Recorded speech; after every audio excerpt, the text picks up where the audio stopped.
من يهدي الله فلا مضل له ومن يضلل فلا هادي له واشهد ان لا اله الا الله وحده لا شريك له واشهد ان محمدا عبده ورسوله اما بعد اعوذ بالله من الشيطان الرجيم بسم الله الرحمن الرحيم يا ايها الذين امنوا اتقوا الله وقولوا قولا سديدا يصلح لكم اعمالكم ويغفر لكم ذنوبكم ومن يطع الله ورسوله فقد فاز فوزا عظيما. புகழ் அனைத்தும் ஏக இறைவனாகிய அல்லாஹ் ஒருவனுக்கு உரித்தாகட்டும்.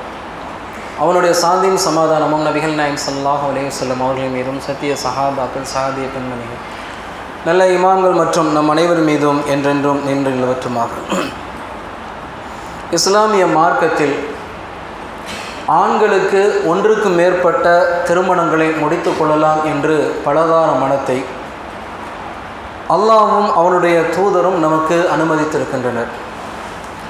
பலதார மனம் என்றாலே பிற மத மக்கள்கள் மிகப்பெரிய அநியாயத்தை பெண்களுக்கு செய்வது போன்று, அசிங்கம் என்பது போன்று மிக கடுமையாக விமர்சிப்பதை போன்று இஸ்லாத்திலும் பெண்களுடைய பார்வை அவ்வாறு தான் இருக்கிறது.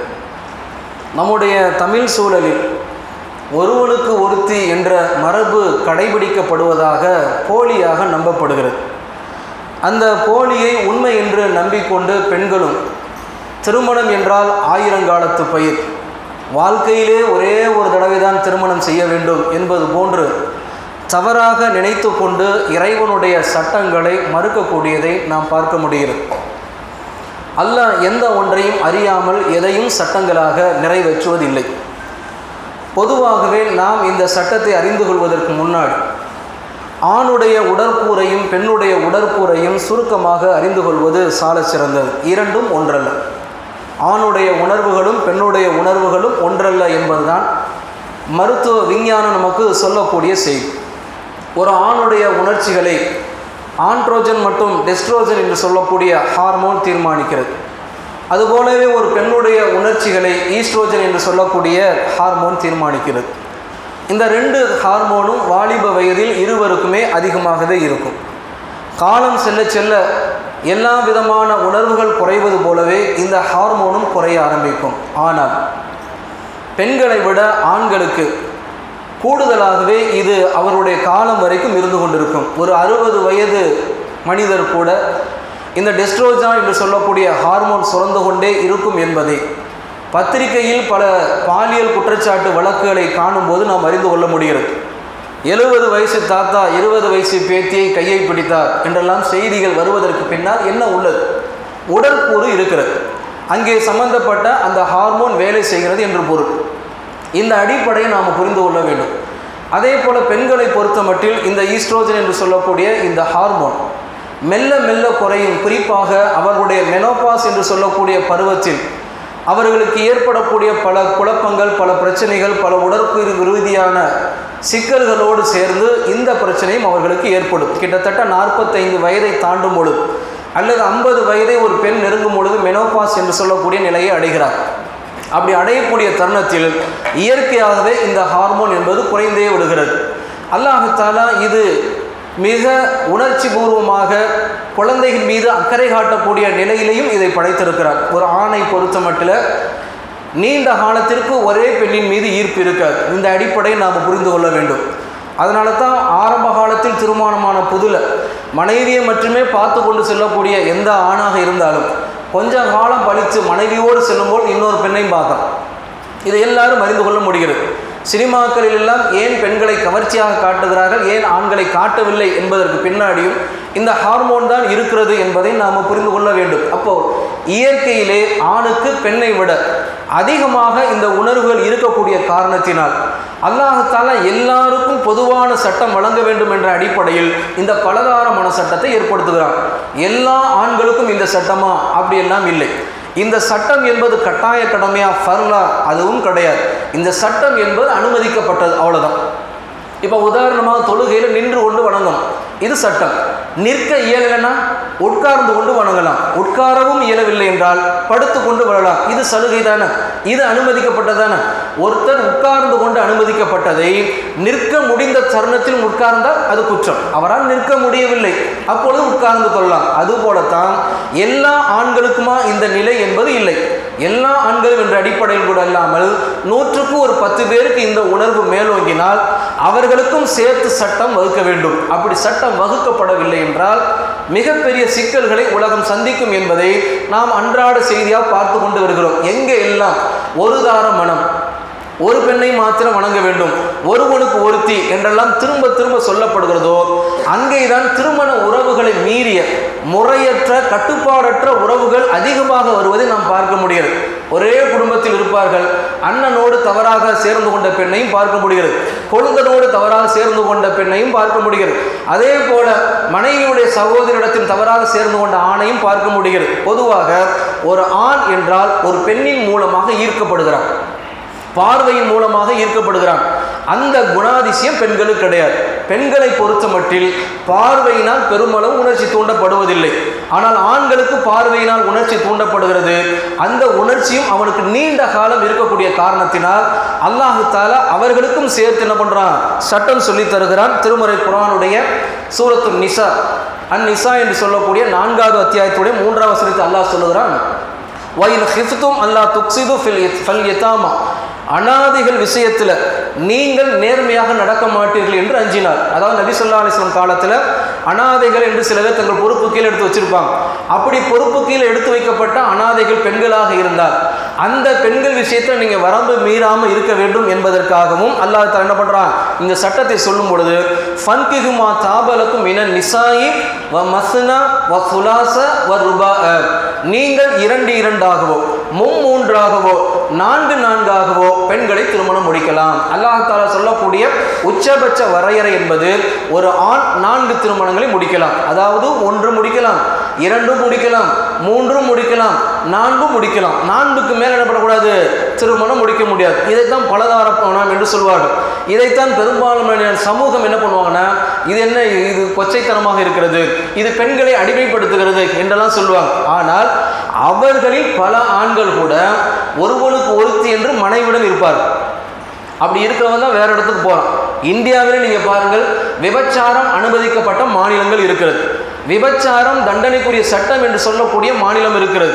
இன்றைக்கும் கூட ஒரு ஆணும் பெண்ணும், அதாவது திருமணமான ஒரு ஆண் திருமணமான ஒரு பெண்ணோ அல்லது திருமணமாகாத ஒரு பெண்ணுடனோ சேர்ந்து வாழ்ந்து பிரச்சனையாகி அவர்கள் கோர்ட்டுக்கு போனால், நீதிமன்றத்துக்கு போனால், நீதிமன்றம் சொல்லக்கூடிய தீர்ப்பு என்ன தெரியுமா, இவன் முறையற்ற உறவு கொண்டிருந்தாலும் கூட அந்த பெண்ணுக்கு உரிய அத்தனை விஷயங்களும் இவன் தான் செய்யணும். அந்த பெண் என்பவள் இன்னொரு மனைவி போன்று, ஏன்னா மனைவியின் சட்டத்தில் இடமில்லை. இந்து திருமண சட்டத்தை பொறுத்த மட்டில் மனைவி என்பவர் ஒருத்தர் தான். துணைவியா என்ன பண்ணிக்கலாம், யாரை வேண்டுமானாலும் எத்தனை வேண்டுமானாலும் வைத்துக் கொள்ளலாம். அதையும் நம்ம கடந்த காலத்தில் நம்ம பார்க்கிறோம். அப்போ மனைவிங்கிற அந்தஸ்து ஒருத்தருக்கு தான் கொடுப்பாங்க. அது வல்லாமல் அவர் பல பெண்களோடு இருந்தால் அது குற்றம் கிடையாது, தண்டனைக்குரியனது குற்றமாகவும் கருதப்படாது. அது கோர்ட்டுக்கு போனால் கூட இவர்களும் மனைவி போலத்தான் என்று என்னதான் தீர்ப்பு சொல்வதை நாம் பார்க்க முடிகிறது. இஸ்லாம் சொல்லுகிறது, ஒரு ஆணுடைய மன உணர்வு உடல் உணர்வுகளை புரிந்து கொண்டு அவனுக்கு நீ 4 மனைவி வரைக்கும் என்ன பண்ணலாம், திருமணம் முடிக்கலாம் என்ற அனுமதியை தருகிறது. இந்த அனுமதியை நாம மறுக்கக்கூடாது. ஏன், இது அல்லாஹ் தந்திருக்கக்கூடிய அனுமதி. இது என்னது, பொதுவான அனுமதி. எல்லாரும் 4 மணியை திருமணம் முடிக்கணும் அப்படின்னு சட்டம் கிடையாது. அப்படி என்ன பண்ண முடியாது, சொல்லவே முடியாது. அப்படியும் அல்லாஹ் சொல்லலை. அல்லாஹ் என்ன சொல்றான், ஒரு ஆணுக்கு 4 மனைவிகள் வரைக்கும் திருமணம் முடிக்கலாம் என்று சொல்லுகிறான். அப்ப நம்ம ஒரு பெண்கள் எப்படி புரிந்து கொள்ள வேண்டும் என்றால், இந்த சட்டம் இறைவனுடைய சட்டம். நம்முடைய கணவர் 1க்கு மேற்பட்ட திருமணம் முடிக்க நாடினால், நம்மிடம் விருப்பத்தை தெரிவித்தால், அல்லாஹ்வுடைய சட்டத்தில் நாம மறுப்பு தெரிவிக்கக்கூடாது. உரிமைன்னு ஒன்று இருக்கு. உரிமை என்னன்னா, பொதுவாக நாம் நம்முடைய சமூகத்தில் திருமணம் முடிக்கும் பொழுது மாமனாரிடமும் பெண்ணிடத்தும் என்ன வாக்குறுதி கொடுக்குறோம் அப்படின்னா, ஒரு மனைவியை தான் திருமணம் முடிக்கிறோம், வாக்குறுதி கொடுக்குறோம். அந்த வாக்குறுதி நம்ம மீறாமல் இருக்கணும். ஒருவேளை இன்னொரு மனைவிக்கான தேவை ஏற்படுதுன்னா மனைவியினுடைய அனுமதி முக்கியம். ஏன்னா சில பேர் சட்டத்தை தவறாக பயன்படுத்துகிறான். எப்படி பயன்படுத்துகிறான்னா, அதான் 4 முடிக்கலாம்ல, மனைவிக்கு தெரியாமல் என்ன பண்ணுறாரு, திருமணம் முடித்துறார். இது தப்பு. ஏன், மனைவியுடன் அனுமதி முக்கியம். திருமணம் என்பது மகிழ்ச்சிக்கானதானே. நீங்கள் 2வது மனைவியை அனுமதி இல்லாமல் முடிப்பீர்கள் என்றால் மகிழ்ச்சி எங்கே இருக்கும், முதல் மனைவிக்கு இவருக்கு மத்தியில் பிரச்சனை ஏற்பட்டுரும். 2வது மனைவி கொஞ்ச காலத்தில் ஏங்க முதல் மனைவிட்ட சொல்லலை, அவங்களுக்கு இவங்களும் பிரச்சனை வந்துடும். எந்த அமைதியை நாடி இவர் திருமணம் முடித்தாரோ அந்த அமைதியை திருமண வாழ்வில் இல்லாமல் போயிடும். அப்போ நாம் என்ன பண்ணணும்னா, மனைவி விஷயத்தில் பொதுவாக மனைவியை தேர்ந்தெடுக்கும் பொழுது மார்க்க அறிவுடைய மனைவியை தேர்ந்தெடுத்தோம் என்ற அந்த சிக்கலே கிடையாது. ஏன்? மார்க்க அறிவுடைய பெண்ணுக்கு தெரியும், ஒரு ஆண் என்றால் 4 மணிக்கு என்னது திருமணம் முடிக்கலாம். மார்க்க அறிவு இல்லை என்றால் உலகத்தை பற்றிய செய்தி தான் தெரிகிறது, தான் வாழக்கூடிய சமூகத்தை பற்றி தான் பார்க்கிறார்கள். அந்த நிலையில் இருந்தால் என்ன பண்ணுவாங்க? அதெல்லாம் முடியாது, நீங்கள் இன்னொரு பெண்ணை திருமணம் முடிக்கிறதுக்கு நான் என்னது அனுமதிக்க முடியாது என்ன பண்ணுவாங்க? ஸ்ட்ரிக்டாக சொல்றதெல்லாம் நம்ம பார்க்க முடிகிறது. இது ஒரு ஆணுடைய உணர்வுகளை நாம மழுங்கடிக்கக்கூடிய காரியமாக ஆக்கி விடுவோம். இன்னும் சொல்ல போனால், ஒரு ஆணுக்கு இன்னொரு மனைவிக்கான தேவை ஏற்படும் பொழுது முதல் மனைவி அனுமதிக்கவில்லை என்று சொன்னால் அவன் எங்கே போய் நிற்பான்? திருமணத்தை மீறி முறையற்ற உறவுக்கு தான் போவோம். அது என்னது? பெரும்பாவம். விபச்சாரம் என்பது இஸ்லாத்தில் பெரும்பாவம். பெரும்பாவத்தில் தள்ளிய குற்றம் யாருக்கு வரும்? மனைவி அனுமதிக்காத குற்றமும் வரும். மனைவி என்ன பண்ணணும்? கணவன் நாடிட்டார், அவருக்கு இன்னொரு உணவு தேவைப்படுகிறது அப்படின்னா ஹலாலாக நீங்கள் திருமணம் முடிச்சு கொள்ளுங்க அப்படி என்ன பண்ணணும்? மனைவி அதை நல்ல முறையில் அனுமதிக்க வேண்டுமே தவிர அதை எப்படி நினைச்சிடக்கூடாது? இது அசிங்கம், இது தவறு நினைச்சிடக்கூடாது. நீங்கள் இதை அசிங்கம் என்று நினைத்தால் அசிங்கத்தையா அல்லாஹ் சட்டமாக ஆக்குவான்? அல்லாஹ் சொல்லுவதில் வெட்கப்படும். அல்லாஹ் இது போன்ற விஷயங்கள் என்னது அசிங்கத்தை எப்பவுமே சொல்ல மாட்டான். அருவருப்பான விஷயத்தை அல்லாஹ் நாடவே மாட்டான். அருவருப்பான விஷயத்தை அல்லாஹ் சட்டமே ஆக்க மாட்டான் என்று சொல்லும் பொழுது நாம் அதை சீச்சி இதெல்லாம் என்ன, எப்படி ஒன்றுக்கு மேலே திருமணம் முடிக்கிறது அப்படின்னு இந்த சட்டத்தை நீங்கள் விமர்சனம் செய்தால், இந்த சட்டம் கூடாது என்று நினைத்தால், இப்படிப்பட்ட சட்டமே வேண்டாம் என்று நினைத்தால் அல்லாஹ்வுடைய அதிகாரத்தை உங்கள் கையில் எடுத்துக்கொண்டு இந்த வசனத்தை மறுக்கிறீர்கள் என்று பொருள். என்ன சொல்லலாம்? இல்லை, எனக்கு என்னது ஒருத்தரோடு இருப்பதான் எனக்கு சிறந்தது நான் நினைக்கிறேன், அதனால உங்களை என்னது என்னால் விட்டு கொடுக்க முடியாது அப்படின்னு வேணா உரிமையை கோரலாம். அதை மீறி கணவர் திருமணம் முடித்தா அந்த அம்மா நினைச்சா என்ன பண்ணலாம்? விவாகரத்து என்ன பண்ணலாம்? குழாவும் கொடுத்து கொண்டு என்னது போக முடியும். அப்ப இந்த சட்டம் என்பது இறைவனால் ஆண்களுக்காக எல்லா ஆண்களுக்கும் பொதுவாக சேர்த்து நாம் எப்படி நினைச்சிடக்கூடாதுன்னா 100 ஆண்களும் அப்படித்தான் அப்படின்னு நினைக்க முடியாது. ஏன்னா 100 ஆண்களுக்கும் தேவை இருந்தாலும் அவருடைய வாழ்க்கை தடுத்து விடும்.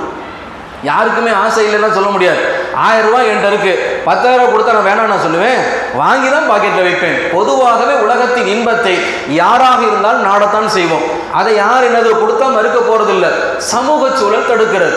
அல்லாஹ் தஆலா இந்த வசனத்தின் தொடர்ச்சியாக சொல்லும் பொழுது அல்லாஹ் தகுதிலு வாஹிதா அவுமா மலக்கத் ஐமானுக்கும், மனைவியரிடையே நீதமாக நடக்க முடியாது என்று நீங்கள் அஞ்சினால் ஒரு மனைவியோடு போதுமாக்கி கொள்ளுங்கள். இங்கே தான் அல்லாஹ் சர்த்த வைக்கிறான். நாளை திருமணம் முடிச்சுக்கலாம் அப்படின்னு நமக்கு சந்தோஷமா இருக்கும்.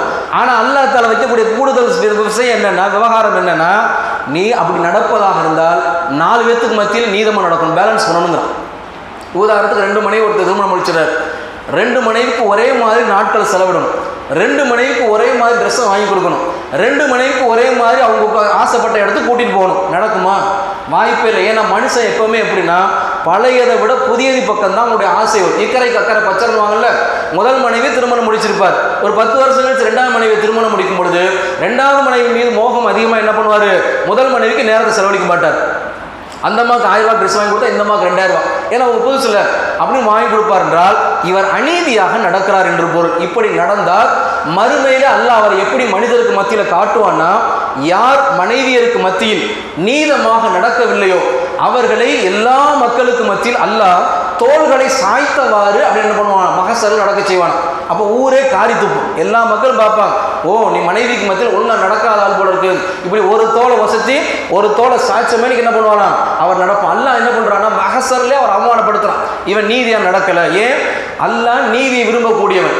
இந்த நீதியா நடக்க முடியும் நாம நினைச்சா மனைவியுடைய அனுமதியுடன் 2வது திருமணம் முடிக்கலாம், 3வது திருமணம் முடிக்கலாம், 4வது திருமணம் முடிக்கலாம். மனைவியுடைய அனுமதியும் நமக்கு கிடைக்கல, நீதியாகவும் நடக்க முடியல அப்படின்னா நாம செயல்படுத்தவே முடியாது. இதை விட கூடுதலான விஷயம் பொருளாதாரம் மிக மிக முக்கியமான விஷயம். ஒருத்தர் 20,000 மாதம் சம்பாதிக்கிறார், இவருக்கு 2 மனைவிக்கு ஆசை இருக்குன்னா வாய்ப்பு உண்டா? 20,000க்கு ஒரு மனைவியோட வாழ்வதை நாக்கு தள்ளுது. ஏன்னா அவ்வளவுக்கு என்னது பெரும்பளவு என்னது சூழல் ரொம்ப கஷ்டமா இருக்கிறது. அப்போ பொருளாதார வசதி இருக்கணும், தன்னிறைவோடு இருக்கணும். 2 மனைவிகளையும் வைத்து பொருளாதாரத்தில் அவர்களை பிறரிடம் கையேந்தாத அளவுக்கு என்னது வைக்கக்கூடிய தாக்கத்து அவரிடத்தில் இருக்கிறார். உடல் தாக்கத்து இருக்கணும், பொருளாதார தாக்கத்து இருக்கணும், நீதமா நடக்கணும். இப்படி இருந்தால் அவர் என்ன பண்ணலாம்? 2 மேற்பட்ட மனைவிகளை என்ன பண்ணலாம்? திருமணம் முடிக்கலாம். இல்லைன்னு என்ன பண்ணணும்? அவர் ஒரு மனைவியோடு போதுமாக்கி கொள்வதால் மறுமை வாழ்வைக்கு சிறந்தது. நம்ம எப்பவுமே எதை முன்னிறுத்த வேண்டும் என்று சொன்னால் உலகத்தை முன்னிறுத்தாம மறுமையை முன்னிறுத்தணும். அல்லாஹ் சொல்லியிருக்கிறானா? அல்லாஹ்வுடைய தூதர் ஸல்லல்லாஹு அலைஹி வஸல்லம் சொல்லியிருக்காங்களா? இதைத்தான் நம்ம என்ன பண்ணணும், பார்க்கணும். இன்னைக்கு பலதார மனம் கூடாது, ஒரு பெண்ணு தான் என்னது திருமணத்தின் மூலமாக ஒரு பெண்ணோடு தான் வாழணும் அப்படின்னு சொல்லக்கூடிய இடங்களில் தான் பெருமளவு என்னது விபச்சார கேடுகளும் எய்ட்ஸ்களும் பால்வினை நோய்களும் உருவாகி இருப்பதை நம்ம பார்க்க முடிகிறது என்றால் அல்லாஹ் தெரியாமல் வைக்கவில்லை. இன்னொரு கேள்வியை முன் வைக்கிறான். எப்படி முன் வைக்கிறான்னா, அது சரி, இஸ்லாத்தில் ஒரு ஆணுக்கு 4 மனைவி, பெண் அடிமைத்தனமாக இது இருக்குது, அதையே ஒரு பெண்ணுக்கு 4 ஆண்கள் இருக்கக்கூடாது அப்படின்ற கேள்வியும் என்ன பண்ணுறாங்கன்னா ஒரு புதிய பெருசாக கேள்வி கேட்டோம் அப்படிங்கிற மாதிரி செய்தியை வைக்கிறாங்க. இது முரண்பாடான விஷயம். ஒரு பெண்ணுக்கு ஒரு குழந்தை பிறக்குன்னு வச்சுங்க, ஒரு ஆணும் ஒரு பெண்ணும் இருக்கிறாங்க, குழந்தை பிறக்குது. குழந்தைக்கு யார் தந்தை?